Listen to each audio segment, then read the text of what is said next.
ഇത് നമ്മൾ കർണാടകത്തിൽ നിന്ന് കൊണ്ടുവന്ന വാഴവിത്തുകളാണ്. വള്ളിയൂർ ഇനത്തിൽപ്പെട്ട വാഴവിത്താണിത്. ഇത് ടാറ്റയുടെ കൊറോണ്ട എന്ന് പറയുന്ന ഇൻസെക്ടിസൈഡ്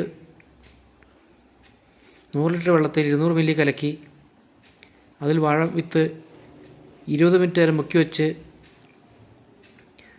അത് ഇതുപോലുള്ള വലിയ കുഴി കുത്തി അതിലിങ്ങനെ കുത്തനെ വയ്ക്കും.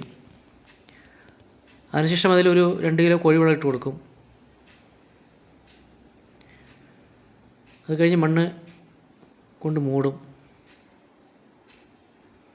ചുറ്റും മണ്ണ് വെട്ടി മൂടി നനച്ചു കൊടുക്കും. ഏതാണ്ട് ഒരു 1.5 മാസം കഴിയുമ്പം ഒരു 2 ഇല പാകത്തിൽ വാഴ വളരും. അന്നേരം മെല്ലെ അതിൻ്റെ തടം തുരന്ന് 1 കിലോ കോഴിവളവും ഒരു 50 ഗ്രാം ഫാക്ടമോസ് ഓരോ ചെടിയുടെയും ചുവട്ടിലിട്ട് കൊടുക്കും.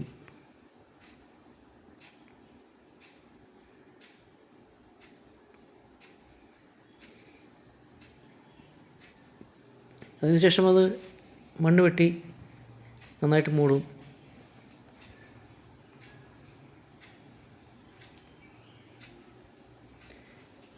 സ്ഥിരമായി ജലസേചനം ചെയ്യുന്ന തോട്ടമാണിത്.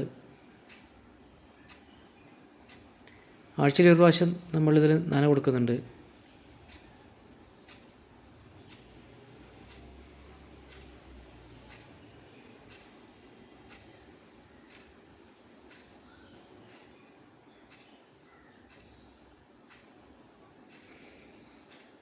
ഒരു 2.5 മാസമായി കഴിയുമ്പോൾ വാഴ ഒരു 4 ഇല വലിപ്പം വയ്ക്കും. വീണ്ടും നമ്മളൊരു 100 ഗ്രാം ഫാക്ടമോസ് വാഴയുടെ ചുവട്ടിലിട്ട് കൊടുക്കും. വാഴയുടെ തടം തുരന്നിട്ട് പുല്ലെല്ലാം ചെത്തി വൃത്തിയാക്കി വളമിട്ട ശേഷം വീണ്ടും മണ്ണെല്ലാം വെട്ടിക്കൂട്ടി മൂടി പൊതയിട്ട് കൊടുത്ത് നനച്ചുകൊണ്ടിരിക്കുന്ന വാഴയാണിത്.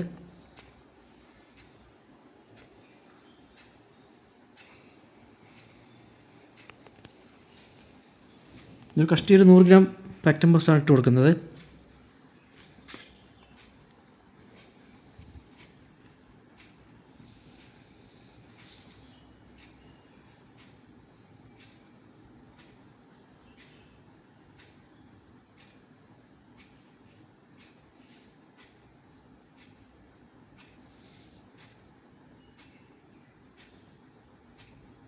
ചുറ്റുമുള്ള ചണ്ടിയും ചവറും എല്ലാം ഇതിനെ ചുവട്ടിലേക്ക് വടിച്ച് മൂടിക്കൊടുക്കും.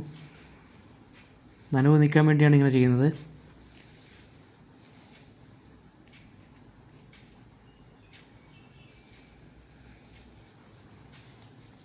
ഇതൊരു 3.5 മാസം പ്രായമായ വാഴയാണ്. ഇതിന് നമ്മൾ പൊട്ടാഷ്, യൂറിയോ, സൂപ്പർ ഫോസ്ഫേറ്റ് എന്ന് മിക്സ് ചെയ്തിട്ടാണ് 200 ഗ്രാം വെച്ചാണ് ഇട്ട് കൊടുക്കുന്നത്.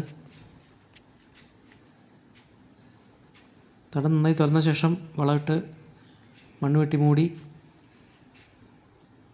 ചുറ്റുമുള്ള ചണ്ടിയും ചവറും എല്ലാം കൂടെ ഇതിൻ്റെ ചുവട്ടിലേക്ക് വെട്ടിക്കൂടും.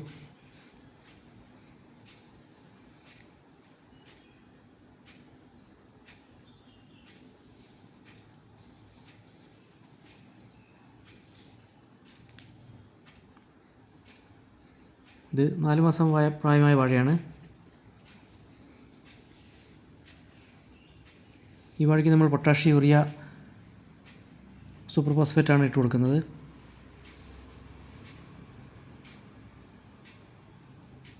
ഇത് 5 മാസം പ്രായമായതാണ്.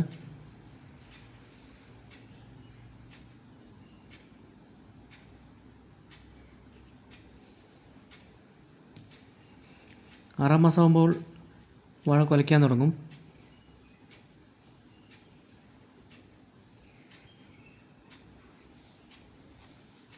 കൊലക്കൊമ്പ് ഇങ്ങനെ വന്ന് നിൽക്കും. അതിനുശേഷം അത് വിരിഞ്ഞ് പുറത്തേക്ക് ചാടും.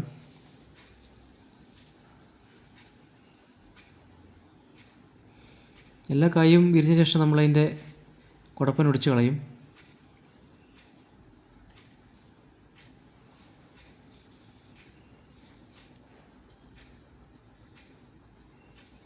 ഇത് പൂർണ്ണ വളർച്ചയെത്തിയ വാഴയാണ്.